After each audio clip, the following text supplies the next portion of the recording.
Hello friend, this is Vihaan. Cooperative bank best 25 की series को आगे बढ़ाते हुए आज के टॉप के क्वेश्चंस डिस्कस करेंगे। फ्रेंड्स, इन क्वेश्चंस के माध्यम से इन दोनों सेक्शंस को कवर कर रहे हैं। बाकी के सेक्शंस के लिए आप व्हाट्सएप करिए, ये है HPGK आपकी टीम का नंबर। फ्रेंड्स, आप फुल क्रैश कोर्स भी ज्वाइन कर सकते हैं अंडर अवर प्रोफेशनल्स, तो यहाँ पर व्हाट्सएप करके आपको पूरी जानकारी मिल जाएगी। चलिए, यहाँ पर हम पहले क्वेश्चंस की बात करेंगे। NSE was in news recently, what does S stands for? Friends, very important questions, highlighted questions. Friends, ये जितने भी क्वेश्चन है वो सभी एक्सपर्ट्स के द्वारा आपको दिए जा रहे हैं, जिन्होंने IBPS PO जैसे एग्जाम को कई बार टैकल किया है और आज गवर्नमेंट पोस्टेड पर है, तो उन सभी का एक्सपीरियंस आपके लिए काम आने वाला है। लाइक शेयर सब्सक्राइब जरूर करिए। इसका बिल्कुल सही आंसर क्या होगा? सेविंग्स। फ्रेंड्स, ये क्वेश्चंस हाईलाइटेड था कहाँ पे? आपके न्यूज़पेपर द हिंदू में और मैगजीन्स में, टॉप 10 मैगजीन्स में भी ये क्वेश्चंस हाईलाइटेड रहा है। तो इस तरह से क्वेश्चंस आपके एग्जाम में पूछ ली जाते हैं। क्लियर? चलिए नेक्स्ट क्वेश्चंस की बात करेंगे। टर्म मनी क्या है? फ्रेंड्स, टर्म मनी क्या होती है? Very important questions. चलिए देखते हैं ऑप्शंस किस तरह से यहाँ पर रखे गए हैं। एक दिन के लिए धन के उधार देने या उधार लेने को संदर्भित करता है। सेकेंड ऑप्शन, 14 दिनों से अधिक की अवधि के लिए उधार लेने और धन को संदर्भित करता है। 2 से 14 दिनों के लिए उधार लेने और धन को संदर्भित करता है। एक दिन या रात भर के लिए उधार दिया जाता है, या फिर इनमें से कोई भी नहीं। फ्रेंड्स, इसका बिल्कुल सही आंसर क्या होगा? ऑप्शन नंबर सेकंड, यानी कि 14 दिनों से अधिक की अवधि के लिए उधार लेने और धन को संदर्भित करता है आपका टर्म मनी। ठीक है, चलिए नेक्स्ट क्वेश्चंस देखते हैं। निम्नलिखित में से कौन सा मुद्रा बाजार से संबंधित है? फ्रेंड्स, ऐसे क्वेश्चंस आपके एग्जाम में जरूर पूछे जाएंगे, चाहे मैं यहाँ पर बात करूँ कमर्शियल मनी की, ट्रेजरी बिल की, चेक की, शेयर्स की, SBI या फिर शेयर मार्केट। यहाँ से क्वेश्चंस आपके एग्जाम में जरूर पूछे जाएंगे। हमने बहुत सारे क्वेश्चंस ऑलरेडी डिस्कस कर लिए हैं। जिन्होंने लेक्चर्स नहीं अटेंड किए हैं वो डिस्क्रिप्शन बॉक्स चेक कर सकते हैं। इसका सही आंसर क्या होगा, जल्दी से आप सोच सकते हैं। फ्रेंड्स, इसका बिल्कुल सही आंसर होगा ट्रेजरी बिल। निम्नलिखित में से कौन सा मुद्रा बाजार से संबंधित है? आपका ट्रेजरी बिल। ठीक है, चलिए यहाँ पर नेक्स्ट क्वेश्चन। सेबी अधिनियम 1992 सेबी को डैश शक्ति के साथ सशक्त करता है। फ्रेंड्स, बहुत ज़्यादा इंपॉर्टेंट क्वेश्चन है ये। जिस तरह से आपको क्लियर होगा कि सेबी किसके अंडर है, क्या ये कॉन्स्टिट्यूशन पावर है, क्या ये स्टैट्यूटरी बॉडी है, क्या ये नॉन स्टैट्यूटरी पावर है, या फिर ये सभी है, या फिर इनमें से कोई भी नहीं है। Very important questions. इसका बिल्कुल सही आंसर होगा दोस्तों, सेबी क्या है? एक फ्रेंड्स, ये एक वैधानिक शक्ति है। ठीक है, ये एक वैधानिक शक्ति है, यानी कि एक स्टैट्यूटरी पावर है ये याद रख लेना। ठीक है, स्टैट्यूटरी पावर है, ये एक वैधानिक शक्ति है, यानी कि आपकी सेबी। ठीक है, ये एक संवैधानिक कॉन्स्टिट्यूशनल पावर नहीं है, ये याद रख लेना। ठीक है, और बहुत बार ये क्वेश्चंस आपके एग्जाम में पूछा गया है। मैक्सिमम स्टूडेंट्स यहाँ पे कॉन्स्टिट्यूशनल पावर लगा के आते हैं कई बार। ठीक है, क्योंकि हमें ऐसे फीडबैक मिले थे बाद में। इसका सही आंसर होगा स्टैट्यूटरी पावर, यानी कि वैधानिक शक्ति आपकी सेबी। क्लियर? चलिए यहाँ पर next question. Reserve bank, the reserve bank क्या है? चलिए ऑप्शंस आपके सामने हैं, आपने अपना आंसर जरूर सोचना है यहाँ पर। क्या ये पूरी तरह से भारत सरकार के स्वामित्व में आती है, यानी कि full on by the government of India? आंशिक रूप से भारत सरकार के स्वामित्व में है, निजी स्वामित्व में है, या फिर आंशिक रूप से विश्व बैंक के स्वामित्व में है, या फिर इनमें से कोई नहीं? जल्दी से आप इसका आंसर सोच सकते हैं। रिजर्व बैंक की यहाँ पर बात हुई है दोस्तों, तो ये क्या है? पूरी तरह से भारत सरकार के स्वामित्व में है, यानी कि fully owned by the government of India. ये याद रख लेना है आपने, reserve bank of India, confuse नहीं होना है। चलिए नेक्स्ट क्वेश्चन। भारत के राष्ट्रपति द्वारा वित्त आयोग की स्थापना किस अनुच्छेद के अंतर्गत की गई है? यहाँ पर फाइनेंस कमीशन की बात हुई है। Was established by the president of India, which article? ठीक है, आर्टिकल आपको याद होना चाहिए। चलिए आर्टिकल देख लेते हैं कौन कौन से हैं यहाँ पर। 278, 279, 280, 281, 282। इसका सही आंसर होगा 280, ये याद रख लेना। ठीक है, 280 फ्रेंड्स, भारत के राष्ट्रपति द्वारा वित्त आयोग की स्थापना 280 आर्टिकल के अंतर्गत की गई थी। ठीक है, चलिए नेक्स्ट क्वेश्चन। अभी तक लाइक नहीं किया है, शेयर नहीं किया है, सब्सक्राइब नहीं किया है तो जल्दी से कर दीजिए। नेक्स्ट क्वेश्चन, निम्नलिखित में से कौन सी योजना आरबीआई द्वारा बनाई गई थी? चलिए यहाँ पर इसका आंसर्स क्या होगा, जल्दी से सोचिए। फ्रेंड्स, क्या ये बैंकिंग लोकपाल योजना, जनधन योजना, मुद्रा बैंक योजना, बुटीक फाइनेंस स्कीम या फिर इनमें से कोई भी नहीं? जल्दी से सोचिए। फ्रेंड्स, इनमें से जो योजना थी जो आरबीआई द्वारा बनाई गई थी वो थी आपकी बैंकिंग लोकपाल योजना। वेरी वेरी इंपॉर्टेंट क्वेश्चन, बहुत ज़्यादा हाईलाइटेड ये क्वेश्चन रहा था। ठीक है, चलिए नेक्स्ट क्वेश्चन, पेपर गोल्ड क्या है? Very important questions, paper gold की यहाँ पर बात हुई है। Gold reserve with RBI, special drawing rights of the IMF, international paper currency, gold reserve with world bank या फिर नन ऑफ दीज। इसका बिल्कुल सही आंसर क्या होगा दोस्तों? पेपर गोल्ड की यहाँ पर बात हुई है।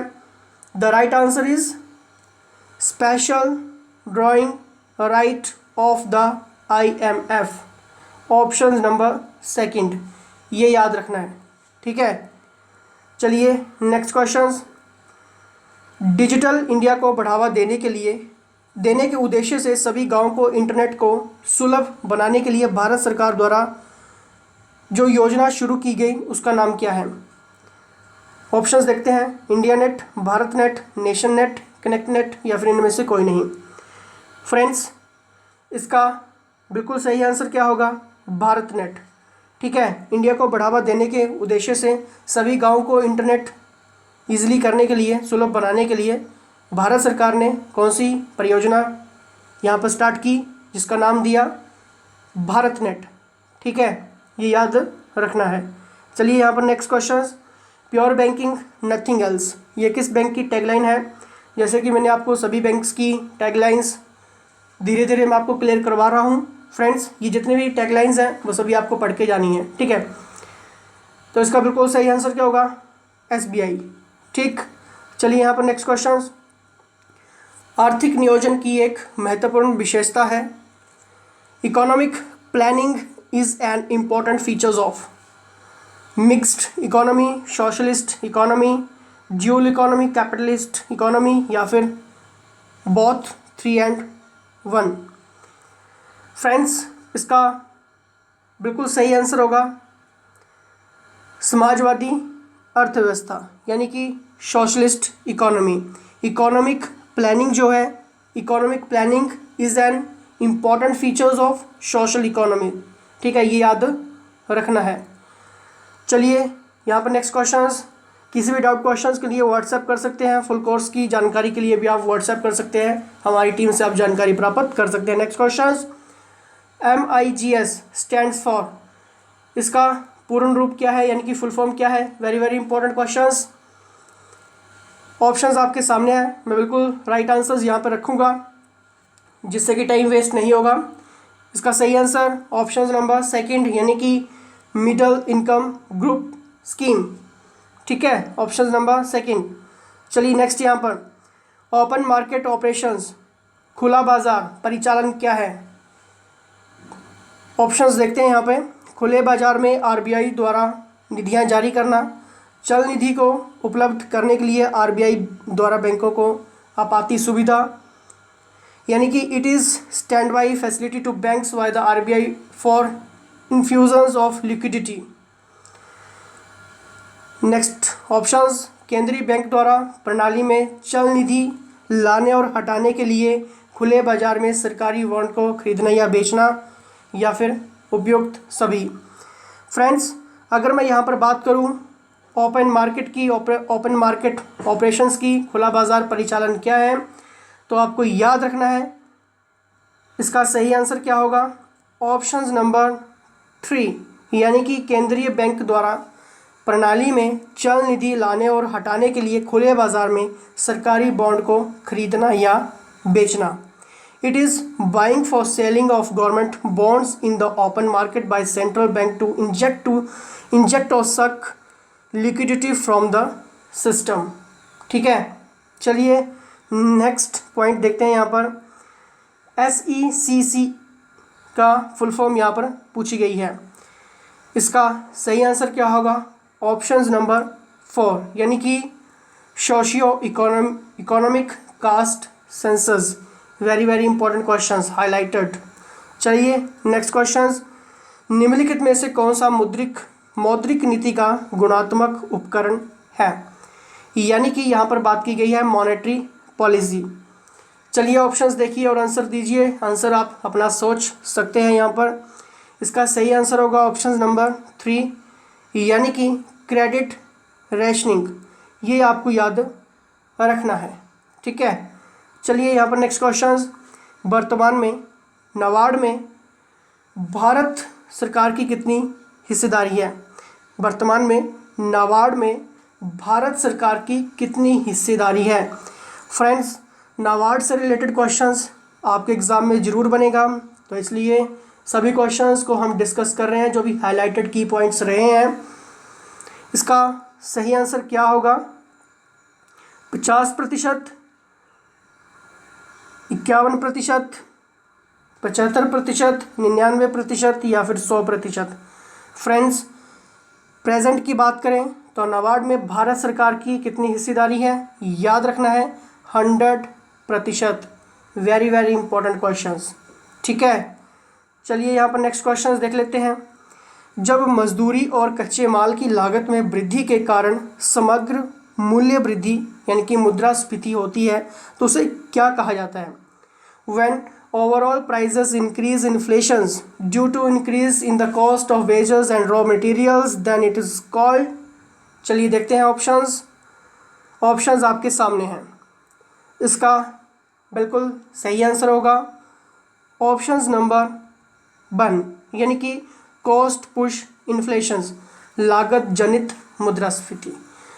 क्लियर। Next questions. निम्नलिखित में से किसने एग्ज़ाम वॉरियर्स का ब्रेल संस्करण लिखा है?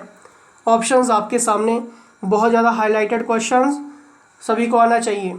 इसका सही आंसर होगा नरेंद्र मोदी, ठीक है, याद रखना है। Next question. पोलनेट POLNET का क्या अर्थ है? जल्दी से आपको इसका आंसर आना चाहिए। इसका बिल्कुल सही आंसर होगा ऑप्शन नंबर 2 यानी कि police network service. Very very important questions, आपके एग्ज़ाम में क्वेश्चंस बन भी चुका है। चलिए नेक्स्ट क्वेश्चन। एक चेक जो बैंक काउंटर पर भुगतान के लिए प्रस्तुत करने वाले किसी भी व्यक्ति के लिए देय होता है उसे कहा जाता है? A check which is payable to any person who present it for payment at the bank counter is called। The right answer is bearer check, उसे कहा जाता है, ठीक है।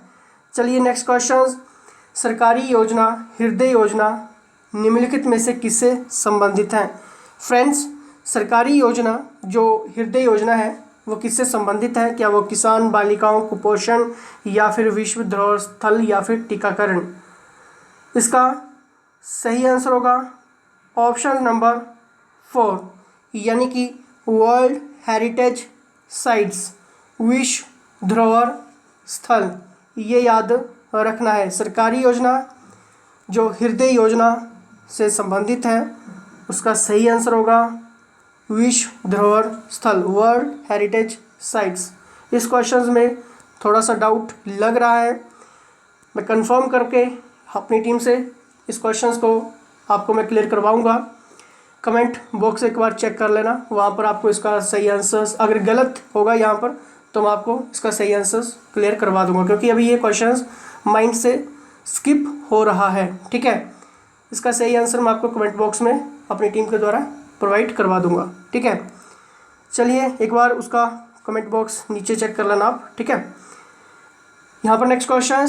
जब कोई भी व्यक्ति बेहतर अवसरों, सेवाओं, वेतन और मजदूरी के लिए पिछली नौकरी से असंतोष के कारण नौकरी परिवर्तन की तलाश करता है तो जो समय वो बिताता है उसे कहा जाता है, ठीक है। यानी कि वो पहले नौकरी करता था, बाद में छूट गई, तो वो जो बीच का टाइम पीरियड है उसे क्या कहा जाएगा?